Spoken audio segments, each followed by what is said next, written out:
this button to subscribe my channel and also click the bell icon to get notifications of all my latest uploads.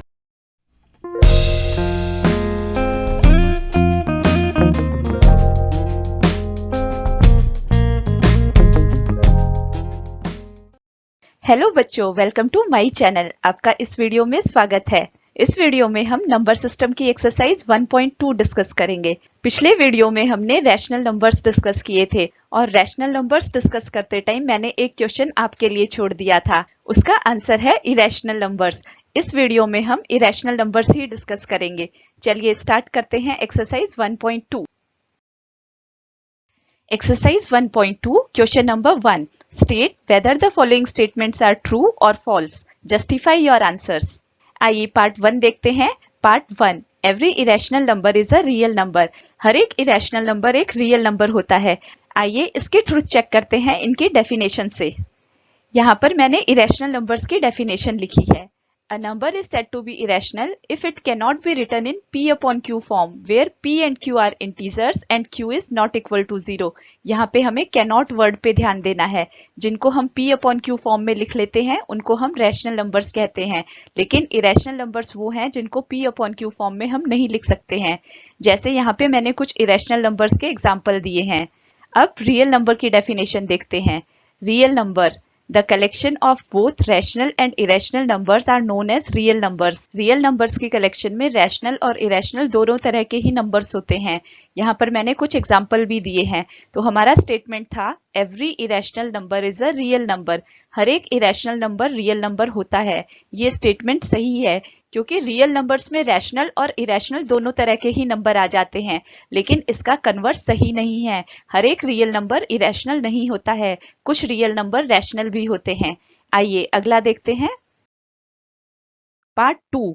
Every point on the number line is of form root m, where m is a natural number. आइए इसके truth check करते हैं। The statement is false. ये statement false है क्योंकि as per rules किसी भी negative number को हम स्क्वायर रूट में नहीं लिख सकते हैं।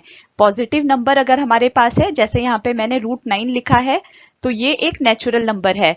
इसी तरह से √2 का भी हम स्क्वायर रूट निकाल सकते हैं, वो एक नेचुरल नंबर है। लेकिन नेगेटिव नंबर्स, जैसे यहाँ पे मैंने एक नेगेटिव नंबर लिया है स्क्वायर रूट ऑफ -7, जो कि एक इमेजिनरी नंबर है।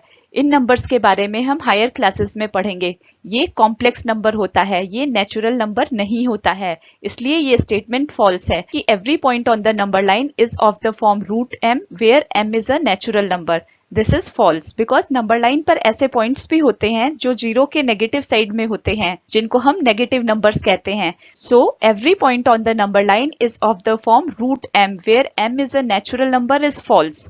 आइए नेक्स्ट देखते हैं। Every real number is an irrational number. हर एक रियल नंबर एक इरेशनल नंबर होता है। ये स्टेटमेंट भी फॉल्स है क्योंकि हर एक रियल नंबर इरेशनल हो ये जरूरी नहीं है। कुछ रियल नंबर्स ऐसे भी हैं जो रैशनल होते हैं। आइए इसके ट्रूथ चेक करते हैं। देखिए यहाँ पर मैंने स्टेटमेंट इज फॉल्स लिख दिया है because real number include both irrational and rational numbers. इस कलेक्शन में रैशनल और इरेशनल दोनों तरह के ही नंबर्स आते हैं। तो अगर हम कहते हैं कि हर एक रियल नंबर इरेशनल है तो वो गलत है। कुछ रियल नंबर्स रैशनल भी होते हैं। देखिए यहाँ पर मैंने रियल नंबर्स की डेफिनेशन लिखी है। The collection of both rational and irrational number are known as real numbers. यहाँ पर मैंने रियल नंबर के कुछ एग्जांपल्स दिए हैं जिनमें से कुछ रैशनल हैं और कुछ इरेशनल हैं। फिर मैंने इरेशनल नंबर्स की डेफिनेशन लिखी है। A number is said to be irrational if it cannot be written in P upon Q form, where P and Q are integers and Q is not equal to 0. और यहाँ पर कुछ irrational numbers के example भी दिए हैं। So this statement is false. Every irrational number is a real number, but every real number is not an irrational number. I hope ये concept आपको clear होगा। आइए आगे करते हैं। Question number 2. Are the square root of all positive integers irrational? If not, give an example of the square root of a number that is a rational number. इस question में हमें बताना है क्या सभी पॉजिटिव इंटीजर्स का square root irrational होता है। इफ नॉट, अगर ऐसा नहीं है तो हमें ऐसा एग्जाम्पल देना है जिनका स्क्वायर रूट एक रैशनल नंबर हो। आइए करते हैं। देखिए सबसे पहला क्वेश्चन था square root of all positive integer is irrational और नॉट। सो हमारा आंसर है no. No the square root of all positive integers are not irrational. फिर हमें उन नंबर्स का एग्जाम्पल बताना था जिनका स्क्वायर रूट रैशनल हो। देखिए यहाँ पर मैंने एग्जाम्पल लिखा है √4। 4 का जब हम स्क्वायर रूट निकालते हैं तो 2 आता है। 2 एक रैशनल नंबर है, इसको हम p/q फॉर्म में लिख सकते हैं। इसी तरह से दूसरा एग्जाम्पल मैंने लिया है √9। √9 3 आता है। 3 भी एक रैशनल नंबर है। इस तरह से हम परफेक्ट स्क्वायर्स के कितने भी एग्जाम्पल्स लिख सकते हैं। So square root of all positive integers is irrational, it is not always true because we have example of perfect square numbers whose square root is always rational. आइए अगला करते हैं। Question number 3, show how 5 can be represented on the number line. हमें 5 को number line पर represent करना है। Step 1, let line A B of 2 unit on a number line. देखिए यहाँ पर मैंने नंबर लाइन बनाई है, ये 0 से स्टार्ट है। This is 1, this is 2, this is 3। इस नंबर लाइन पर हम स्क्वायर रूट 5 रिप्रेजेंट करेंगे। सबसे पहला स्टेप हमें ए बी 2 यूनिट्स लेना है। सो यहाँ से यहाँ तक का डिस्टेंस मैंने 2 यूनिट्स लिया है। From A to B this is 2 units. Next step में हम बी से सी पर 1 यूनिट का परपेंडिकुलर ड्रॉप करेंगे। देखिए मैंने ये स्टेप 2 लिखा है। At B draw a perpendicular line BC of length 1 unit. ये हमने एक परपेंडिकुलर लाइन ड्रॉ की है BC जिसकी की लेंथ 1 यूनिट है। नेक्स्ट स्टेप में हम point A and point C को ज्वाइन करेंगे इस तरीके से। सो AC लाइन जो है वो स्क्वायर रूट ऑफ 5 रिप्रेजेंट करेगी। आइए इसको हम मैथमेटिकली रिप्रेजेंट करते हैं using Pythagoras theorem. ABC is a right angle triangle. ये एक राइट एंगल ट्राइंगल है और इसमें हम पाइथागोरस थ्योरम यूज करेंगे। यहाँ पे 90 डिग्री का एंगल बन रहा है। So AC is the hypotenuse and Pythagoras theorem क्या कहती है? Square of hypotenuse is equal to the sum of the squares of other 2 sides. So AC square is equals to AB square plus BC square. और यहाँ पर हमने उनकी values put कर दी हैं। AB हमने स्टार्टिंग में 2 यूनिट्स लिया था, सो 2 स्क्वायर। इसी हमने 1 यूनिट लिया था, सो 1 स्क्वायर। 2 स्क्वायर करने पर हमें 4 मिल जाएगा, 1 स्क्वायर 1 मिलेगा और दोनों को ऐड करने पर हमें 5 मिल जाएगा। और क्योंकि ये स्क्वायर में है, AC स्क्वायर 5 के इक्वल है, so AC will be equal to square root of 5। देखिए ये डिस्टेंस स्क्वायर रूट ऑफ 5 है। अब इसको हमें नंबर लाइन पर रिप्रेजेंट करना है। सो हम एक सर्कल बनाएंगे जिसका सेंटर O होगा और रेडियस AC के इक्वल होगा। ये देखिए मैंने एक आर्क लगाया है, सर्कुलर आर्क। ऐसी सर्कल जिसका रेडियस स्क्वायर रूट ऑफ 5 है। सो रेडियस हमेशा इक्वल होते हैं। यहाँ से यहाँ तक का डिस्टेंस भी रेडियस है। So this is square root of 5 और ये हमने नंबर लाइन पर रिप्रेजेंट कर दिया है। आइए बाकी के स्टेप्स भी दिखा देती हूँ। देखिए यहाँ पर हमने CA is equal to square root 5 लिखा है और last step, taking CA as a radius and A as centre, draw an arc touching the number line. The point at which number line gets intersected by arc is at √5 distance from O because it is radius of the circle whose center was A.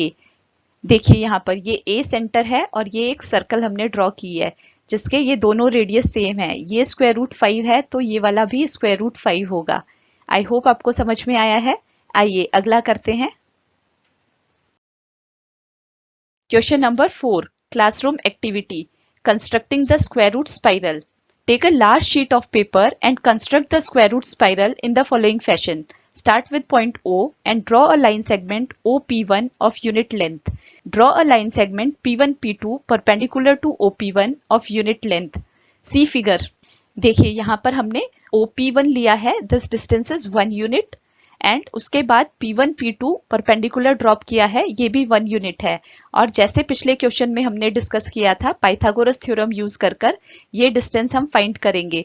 ये आएगा square root of 2। इसी तरह से फिर P2 P3 हमने एक perpendicular drop किया है और ये वाला जो डिस्टेंस है ये √3 आएगा पाइथागोरस थ्योरम यूज कर। ये एंगल 90 डिग्री है। ये साइड स्क्वायर रूट 2 है, सो इसका स्क्वायर करने पे 2 हो जाएगा। ये साइड 1 है, सो 2 + 1 3 और ये लाइन आ गई स्क्वायर रूट 3।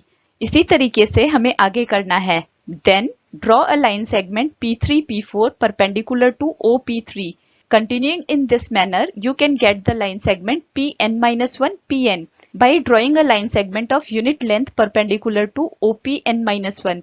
इसी तरीके से जैसे ये P3 है नेक्स्ट पॉइंट हमें P4 मिल जाएगा, देन P5, P6 और इसी तरीके से ये Pn-1 तक मिल जाएगा और इन सभी पॉइंट्स को ज्वाइन करते हुए एक ब्यूटीफुल स्पाइरल बन जाएगा जो कि √2, √3, √4 इस तरीके से वैल्यूज रिप्रेजेंट करेगा। ये क्लासरूम एक्टिविटी है जो आपको करनी है। मैंने यहाँ पे कंस्ट्रक्ट किया हुआ है, आपको दिखा देती हूँ। देखिए ये मैंने स्पाइरल बनाया है। आइए स्टेप वाइज स्टेप बताती हूँ। Step 1. Mark a point O on the paper. Here O will be the center of the square root spiral. देखिए ये पॉइंट O है, यहाँ पर मैंने O पॉइंट लिया है और ये सेंटर बनेगा स्क्वायर रूट स्पाइरल का। Step 2. From O draw a straight line OA. O point से A पॉइंट तक हमें एक स्ट्रेट लाइन ड्रॉ करनी है जो कि 1 सेंटीमीटर की होगी। आइए अगला स्टेप देखते हैं। Step 3. From A draw a perpendicular line AB of 1 centimetre. A point से हमें AB ड्रॉ करना है 1 सेंटीमीटर का, सो ये पॉइंट हो जाएगा पॉइंट B और फिर OB को ज्वाइन कर देना है। Step 4 join OB। OB को ज्वाइन कर देना है और OB रिप्रेजेंट करेगा स्क्वायर रूट 2। यहाँ पर मैंने स्क्वायर रूट 2 लिख दिया है। नेक्स्ट स्टेप देखते हैं। Now from B draw a perpendicular line of 1 centimetre and mark the end point C। अब B पॉइंट से हमें यहाँ पे C पॉइंट तक एक परपेंडिकुलर लाइन ड्रॉ करनी है। ये है परपेंडिकुलर लाइन। देखिए इस तरीके से ये परपेंडिकुलर लाइन ड्रॉ करेंगे B से C पर और फिर अगले स्टेप में हम C और O को भी ज्वाइन कर देंगे और ये रिप्रेजेंट करेगा स्क्वायर रूट 3। आइए नेक्स्ट स्टेप देखते हैं। Join OC। Here OC will be of √3। OC square root 3 represent करेगा। इसी तरह से हम 1 सेंटीमीटर की लाइन लेते जाएंगे। ये 1 सेंटीमीटर का परपेंडिकुलर लेंगे और फिर इसको ज्वाइन कर देंगे और ये लाइन रिप्रेजेंट करेगी स्क्वायर रूट 4। फिर हमें 1 सेंटीमीटर लेना है और ये लाइन रिप्रेजेंट करेगी स्क्वायर रूट 5। इस तरीके से मैंने ये स्पाइरल कंप्लीट किया है स्क्वायर रूट 17 तक। आपको ये एक्टिविटी अपनी नोटबुक में करनी है।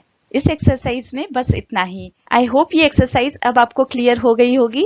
अगर आपको ये पसंद आया है तो इसे लाइक कर दीजिए, फ्रेंड्स के साथ शेयर करिए और चैनल को भी सब्सक्राइब कर दीजिए। Thank you all. फिर मिलते हैं अगले वीडियो में।